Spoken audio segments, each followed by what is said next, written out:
Salut à vous, auditrices et auditeurs de Kif Taras, ici Thomas Rozek du podcast Programme B. Je me permets de débarquer dans ce flux car avec ma camarade Rokhaya Diallo, que vous connaissez bien évidemment, on a tout récemment évoqué l'affaire George Floyd et notamment les questions que pose la diffusion massive des images de sa mort. Et comme on s'est dit que le sujet pouvait vous intéresser, on a décidé de vous partager cet épisode. Promis, Rokhaya et Grace reviennent bientôt. Bonne écoute.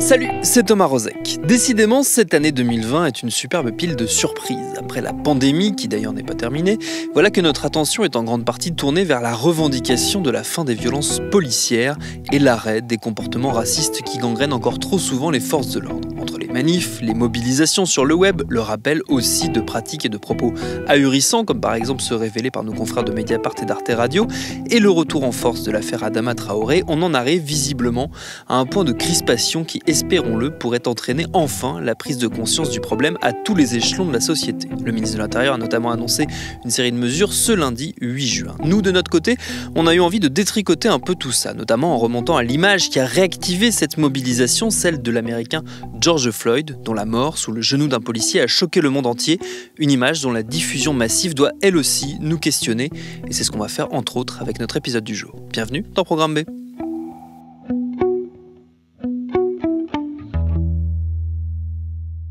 Entre autres, car d'abord, essayons de débrouiller un peu tout ça. Car en réalité, si la mobilisation contre ces brutalités policières prend en France de l'ampleur, c'est du fait du télescopage de plusieurs actualités, parmi lesquelles deux nouvelles pièces dans le déjà très épais dossier Adama Traoré. Alors on va pas refaire la totalité de l'affaire ici, d'autant qu'on l'a déjà fait dans le détail il y a quelques mois dans un épisode de Programme B publié le 4 mars 2020 et qui s'appelle Adama, une histoire de la violence. Très rapidement, disons que la justice et la famille d'Adama Traoré s'opposent depuis des années sur les conditions dans lesquelles ce jeune homme en bonne santé est mort durant son interpellation le 19 juillet 2016 dans le Val d'Oise.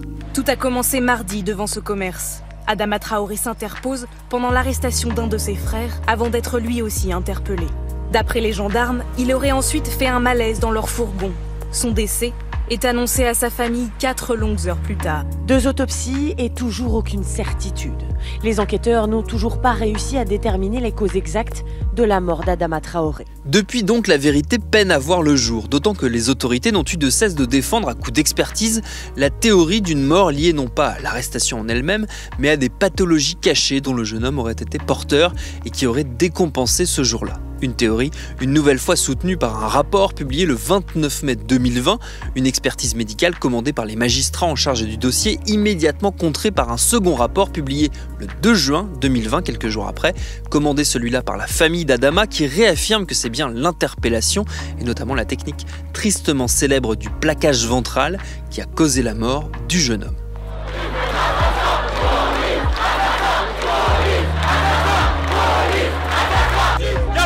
Adama, en France, c'est comme aux États-Unis, le traitement il est le même, pas de justice, pas de justice. À cette remise en avant de cette histoire emblématique des brutalités policières dans les quartiers populaires, s'ajoute bien évidemment l'année 2018-2019, marquée par un regain de tension dans les rues, lors de l'épisode des Gilets jaunes où l'application très controversée de techniques et d'engins très violents ont réveillé bon nombre de consciences, on en a déjà parlé. S'ajoute aussi l'histoire très choquante révélée par nos confrères du Bondi Blog du tabassage en règle qu'a subi Gabriel, 14 ans, après une tentative de vol de scooter pour laquelle des policiers l'ont expédié à l'hôpital avec 4 dents cassées et une fracture de l'orbite. C'était fin mai 2020, mais aussi et surtout donc, à tout ça s'ajoute l'affaire George Floyd. It's a Monday evening in Minneapolis. Police respond to a call about a man who allegedly used a counterfeit $20 bill to buy cigarettes. 17 minutes later, the man they are there to investigate lies motionless on the ground and is pronounced dead shortly after. The man was 46-year-old George Floyd. George Floyd, c'est cet homme noir américain mort le 25 mai 2020, là encore durant son interpellation, c'était à Minneapolis. Son décès, il a relancé le mouvement Black Lives Matter et a entraîné une réaction massive, internationale et surtout nécessaire. C'est notamment la diffusion de la vidéo de cette arrestation et donc de la mort de George Floyd qui a largement contribué à ce sursaut. La vidéo est quasiment insoutenable, 8 minutes et quelques d'une lente asphyxie alors qu'un des policiers lui appuie avec le genou sur le cou et qu'il le supplie de le laisser laisser respirer. Des images reprises un peu partout, d'abord sur le web, puis dans les médias classiques, aux quatre coins de la planète. ABC News Special Report. Good afternoon. We're coming on the air now with breaking news in the killing of George on Memorial Day. There you see him right there, his death. Prosecutors say Officer Derek Chauvin had his knee on George Floyd's neck for 8 minutes and 46 seconds, including 2 minutes and 53 seconds after Floyd had become unresponsive. Et c'est là que ça se complique, car peut-être que cette multidiffusion a viré à l'excès. C'est en tout cas ce que plusieurs militants antiracistes ont tenté de faire comprendre, en appelant à cesser de les diffuser, en invoquant une raison qui, lorsque, comme moi, on n'est pas directement concerné, ne nous vient pas naturellement. La forme de double peine qui consiste, quand on n'est pas blanc, à devoir subir à la fois le risque des violences et les images de celles et ceux que ces violences ont tués. Parmi les voix qui ont soulevé cette objection, il y a ma camarade Rokhaya Diallo du podcast Kif Taras, avec qui j'ai eu envie de décrypter tout ça en détail. La question de l'existence de la preuve est extrêmement importante. Donc le fait que les images existent pour permettre de mettre en cause les auteurs de ce crime, c'est extrêmement important. Maintenant, pour moi, la question qui se posait, c'était vraiment la question de la circulation de ces images. Parce qu'on assiste en fait à la mise à mort d'un homme qui est supplicié et on ne se rend pas compte de l'effet que ça peut produire psychologiquement pour les personnes qui non seulement sont potentiellement victimes du racisme, mais qui auraient pu être à sa place. Et pour moi, ça faisait écho à de nombreuses choses. La première, c'est la question historique, c'est-à-dire que la circulation de ces images, en fait, elle n'est pas nouvelle. Depuis plusieurs siècles, les images de noirs suppliciés, notamment lors de la période de l'esclavage, mais aussi de la ségrégation aux États-Unis, les images de lynchage, en fait, ont fait l'objet d'impressions photographiques et en fait étaient diffusées comme des cartes postales. La mort des Noirs était un spectacle qui, à la fois, était destiné à divertir les personnes blanches et à les, d'une certaine manière, les maintenir dans leur position de suprématie, mais aussi à terroriser les Noirs. Et pour moi, le fait que cette image soit diffusée de manière aussi légère participe en fait à la terreur qui circule au sein des communautés noires. Et ça m'a gênée. L'autre chose qui m'a gênée, c'est qu'on sait en fait que des Noirs meurent entre les mains de la police. Aux États-Unis, mais pas seulement, on le sait depuis très longtemps. Et ce que je ne comprends pas, c'est pourquoi on a besoin d'assister à cette exécution pour croire les personnes. Et pourquoi il est nécessaire d'assister à un supplice de plus de 8 minutes pour que la parole des victimes soit crédible. C'est parce que moi, j'ai pas eu besoin de voir les images pour savoir ce qui s'était passé et pour les croire. Et je pense qu'une fois que les images existent et qu'elles peuvent faire office de preuve, on n'a pas besoin de participer à leur circulation, il suffit de raconter l'histoire pour qu'elle soit crédible. Et l'autre chose aussi qui me semble importante, c'est que j'ai l'impression qu'un Noir qui meurt, c'est un non-événement. Que en fait notre œil, notamment l'œil occidental, s'est habitué à voir des Noirs mourir depuis très longtemps, non seulement par rapport au lynchage, mais aussi du fait de ces images de famine qu'on a beaucoup vues dans les années 70-80, des images de guerre qu'on a pu voir, et d'une certaine manière, il y a une insensibilité en fait à la souffrance du corps noir. Et que la manière dont les gens ont diffusé aussi facilement ces images, alors que moi j'ai jamais vu de personnes blanches mourir de cette manière-là, montre quand même qu'il y a une différence de traitement quand le corps n'est pas blanc. Est-ce que ça, si je vais un peu plus loin, ça, d'après toi, ça participe d'une forme de désensibilisation même, le fait d'être confronté collectivement à ces images de corps noirs suppliciés ou tués, ça nous les déshumanise quelque part ? Je pense que ça participe à cette déshumanisation qui date quand même de l'ère esclavagiste et coloniale, mais que ça s'inscrit dans un récit très très long. Et cette déshumanisation a commencé avec ces enfants qui mouraient de faim. Et en 2010, quand il y a eu le tremblement de terre en Haïti, le journaliste Christian Eboulé avait écrit une tribune parce qu'il avait été choqué de la manière dont on avait montré les cadavres des personnes qui avaient été victimes du tremblement de terre, alors même que quelques semaines plus tôt, un tremblement de terre était intervenu en Italie et qu'on n'avait vu aucun mort. Et je crois que cette déshumanisation du corps noir et cette banalisation de la souffrance des personnes noires, elle est opérée depuis très longtemps et que finalement, la mort de George Floyd s'inscrit dans un récit très très long et beaucoup plus important. Et je trouve que diffuser ces images sans réfléchir, en fait, sans se poser 2 secondes, en se disant attention, je diffuse ces images-là, peut-être que des personnes qui ressemblent à cet homme vont se sentir mal, en fait, à la vue de cette image, parce que ça va leur rappeler ce qui peut leur arriver dans la rue. Et puis, ce que je me suis dit, en fait, moi, je suis intervenue sur les réseaux sociaux parce que je me suis dit, imaginons que vous soyez un adolescent noir et que depuis votre réveil, vous ne cessez de voir cet homme mourir en continu. Quelle image de vous-même et quelle projection de votre propre corps vous allez faire et quel adulte vous allez devenir? C'est ça qui m'a choquée, c'est que je me suis dit, on ne peut pas laisser des enfants et des adolescents s'imaginer que leur mort est une image parmi d'autres, parce qu'on ne voit pas d'autres personnes mourir de cette manière. Et d'autant plus que ces images, tu le disais tout à l'heure, elles se répètent d'année en année, voire de mois en mois, parce que même cette année, en 2020, c'est pas la première fois qu'il y a une séquence médiatique de ce style. Alors elle n'a pas eu exactement la même résonance parce que l'affaire a duré un peu plus longtemps. Je pense à ce jogger qui s'est fait assassiner aux États-Unis aussi, mais les images ont mis du temps à sortir, mais pour le coup elles sont aussi très choquantes et elles ont aussi énormément circulé. Et il y a comme ça une espèce de récurrence qui là peut-être aussi nous habitue, ce qui est toujours une mauvaise chose, surtout pour ce genre d'affaires. Absolument, effectivement, il y a ce jogger Ahmaud Arbery qui a été assassiné par 2 personnes qui n'étaient même pas détentrices de l'autorité publique, de l'autorité policière, c'était tout simplement des civils. Et puis, il y a 6 ans, Eric Garner est mort étouffé par la police dans des circonstances totalement similaires, en disant qu'il ne pouvait pas respirer, des images qui ont été filmées, qui ont été diffusées, où voilà, on l'entend vraiment supplier en fait pour qu'on le libère. Et finalement, ce sont des images qui se répètent et je ne comprends pas en fait pourquoi il est nécessaire de fournir des preuves. Je ne sais pas si tu te souviens, mais à un moment donné, il y avait des images des attentats du Bataclan qui avaient un petit peu circulé. Et tu te souviens du scandale ?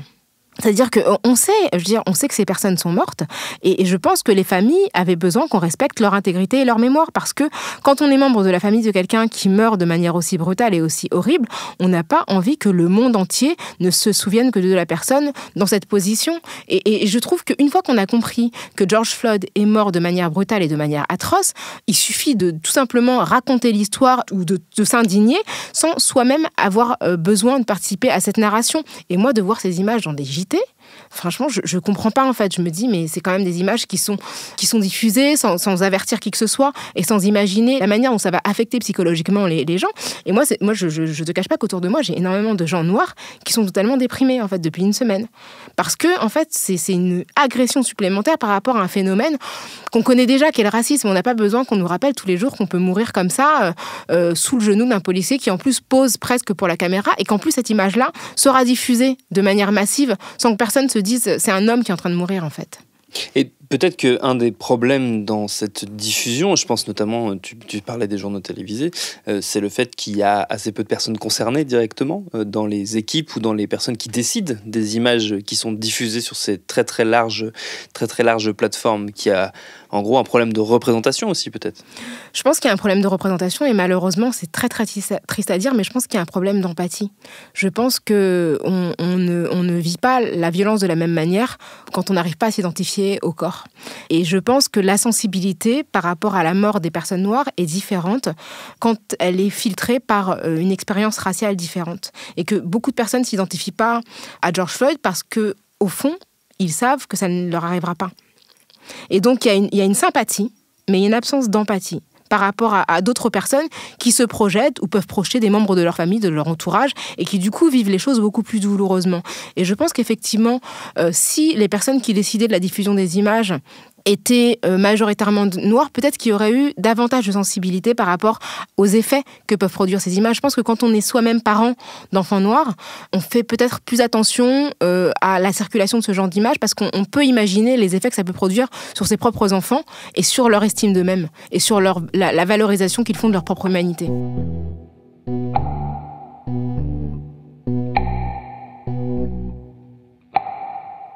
Et je trouvais qu'il y a aussi une forme de fascination un peu morbide qui était très gênante. Le fait de répéter cette image-là, de la regarder, il y a une forme de fascination, mais pour l'altérité, pour la mort de l'autre. Et c'est vraiment ce qui m'apparaît. Moi, je me souviens que quand le petit Elan est mort et que ça avait fait scandale, a totalement raison. Je pense que le fait que le petit Elan ne soit pas un petit garçon noir a beaucoup participé au fait que beaucoup de personnes ont vu leur propre enfant. Enfin, je veux dire, des enfants noirs morts, on en a vu plein. Et c'est triste et dans des circonstances totalement injustes. Et ça n'a pas forcément activé la même chose dans le cerveau des gens. Et là, je pense qu'il y avait vraiment tout d'un coup, c'était un enfant comme un autre. C'était pas un enfant noir, c'est un enfant comme un autre. Et je pense que si une personne blanche avait été tuée de la même manière que George Floyd, je pense qu'on aurait réfléchi avant de diffuser les images et qu'il y aurait eu beaucoup plus de messages d'avertissement. Oui, il y a quelque chose une forme d'exotisme malsain dans le regard qui se porte. C'est comme ça que je le perçois, en tout cas quand je vois les commentaires ou la manière dont c'est diffusé. On me présente ça comme quelque chose, oui, d'exotique, d'étranger qui ne peut pas nous arriver. Exactement, c'est une distance. C'est une distance avec des images qui indignent, mais qui indignent comme la mort d'une personne qui reste éloignée. Et en faisant ça, en fait, on ne pense pas aux personnes qui, tout simplement, peuvent s'identifier plus directement non pas seulement à lui parce qu'il est noir, mais à l'expérience qu'il a parce qu'on peut être aussi soi-même victime de racisme. Et je suis complètement d'accord avec ce que tu dis, quand tu dis qu'il y a une forme d'exotisation et vraiment de distance et d'altérité. Vraiment l'idée de l'altérité, de la mort de l'autre qui nous fait de la peine, mais qui n'est pas nous. Ce que moi je n'arrive pas à résoudre encore comme équation, c'est comment on fait pour justement éviter de participer de ce côté morbide, cette diffusion d'images, tout en alertant, tout en aidant à la prise de conscience sur les problèmes systémiques de racisme, que quelque part cette vidéo aide à dénoncer. Je ne sais pas si ma question est très claire, mais comment on alerte sans diffuser ? Je pense que c'est important, ces images existent, elles font office de preuve. Et je pense que ça, c'est très important de se dire qu'elles existent. Et vraiment, c'est un élément capital dans la possibilité de dénoncer ces crimes. Mais une fois qu'on sait que les images existent, pourquoi soi-même participer à leur circulation ? C'est-à-dire que moi, je pense qu'on doit se poser la question simplement de qu'est-ce que ça va apporter que je diffuse, moi, la vidéo ? Maintenant que la vidéo est connue, que chacune sait où il ou elle peut la consulter, qu'est-ce que ma diffusion sur mon mur, sur Facebook, sur mon compte Twitter, sur mon compte Instagram, qu'est-ce que ça va apporter à l'histoire ? Est-ce que je ne peux pas tout simplement raconter l'histoire sans participer aussi à la mise à mal de la dignité de cet homme ? Parce que peut-être qu'on peut se poser la question de si c'était mon frère, qu'est-ce que j'aurais fait ? Peut-être que tout simplement se poser la question de si c'était un membre de notre famille, c'était un ami proche, qu'est-ce qu'on aurait fait ? Est-ce que l'histoire ne suffit pas en elle-même ? Est-ce que le fait que les images existent quelque part ne suffit pas ? Tout simplement, est-ce qu'on ne peut pas diffuser un texte, une photo de lui vivant ? Ou des photos tout simplement de lui redessinées par des artistes comme ça a été le cas. Peut-être qu'on peut honorer sa mémoire et honorer sa vie plutôt que de participer en fait à sa souffrance et à la souffrance des siens en relayant encore et encore des images de sa mise à mort. Oui, ce qui est rassurant, quelque part, c'est qu'on a vu aussi, pour le coup, se mettre en place une contre-proposition, notamment une contre-proposition de la part de plusieurs artistes, où on nous montre George Floyd vivant, souriant, des photos de lui, et notamment cette image de lui, ce portrait de lui qu'on retrouve maintenant un peu partout. Et c'est cette image-là, j'ai l'impression, qui est en train de s'imposer plus, heureusement, que celle de sa mort, qui est atroce. Donc, quelque part, il y a eu un effet presque vertueux de la saturation autour des images de sa mort. Je ne sais pas si c'est lié directement, mais c'est l'impression que j'ai eue.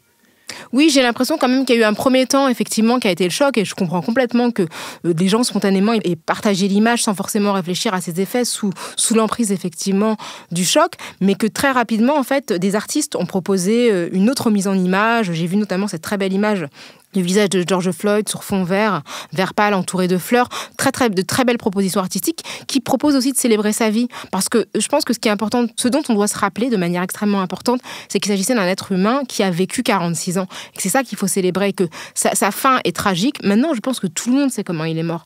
Et qu'il y a un moment où, parce que moi, j'ai débattu avec des gens sur les réseaux sociaux, et des gens m'ont dit, mais on a besoin de montrer ces vidéos pour qu'on nous croie. Donc déjà, je me demande, pourquoi on a besoin de montrer la vidéo pour que les gens nous croient ? Et puis la deuxième chose, c'est une fois que l'image est connue, quel est l'intérêt de continuer à la diffuser ? Est-ce qu'on ne peut pas tout simplement dire, voilà, cet homme est mort dans tel type de circonstances, je dénonce cette mort pour X ou Y raison, et j'ai envie de diffuser autre chose. Je pense que c'est aussi une manière de penser qu'il faut valoriser la vie. Je veux dire, à un moment donné, mourir, c'est pas quelque chose d'anodin. Mourir de cette manière-là, ce n'est pas anodin. Donc, il faut que vraiment on réfléchisse à notre participation à la circulation d'images violentes et à la banalisation aussi de l'exécution de certaines personnes et de leur mise à mort.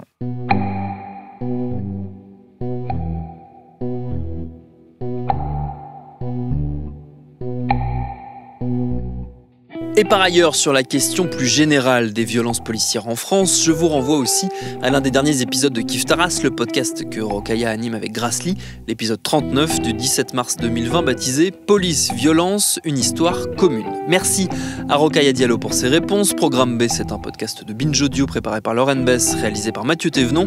Abonnez-vous sur votre appli de podcast préféré pour ne manquer aucun de nos épisodes. Abonnez-vous aussi à Kif Taras si ce n'est pas déjà fait. Facebook, Twitter, Instagram si vous voulez nous parler. N'oubliez pas de bien vous laver les mains, de respecter les gestes barrières et de ne pas faire comme si la pandémie s'était tout bonnement envolée.